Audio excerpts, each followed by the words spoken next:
సమస్త విధములైన జ్ఞానముతో క్రీస్తు వాక్యము మీలో సమృద్ధిగా నివసింపనీయుడి. నిన్ను సమస్తమైన విధానాల్లో నేను నిన్ను సమృద్ధిగా ఉంచుతాను.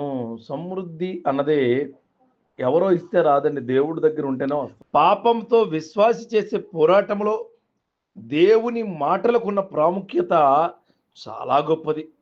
మన తలంపుల్లో కానీ, మన ఆశల్లో కానీ, మన ఆశయాల్లో కానీ, మన కోరికల్లో కానీ, మన భక్తిలో కానీ, మన ధ్యానంలో కానీ క్రీస్తు యొక్క వాక్యానికి ఎప్పుడైతే కేంద్ర స్థానముగా ఉంటుందో, దట్ ఈస్ ఎ సెంటర్ అయి ఉంటుందో, అప్పుడు మన చర్యల, మన క్రియల ఉత్పత్తి స్థానము గొప్పగా ఉంటుంది.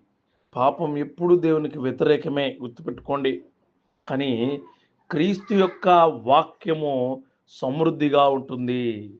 అన్ని విషయములలో జ్ఞానములో ఆయన వాక్యమే సమృద్ధిస్తుంది.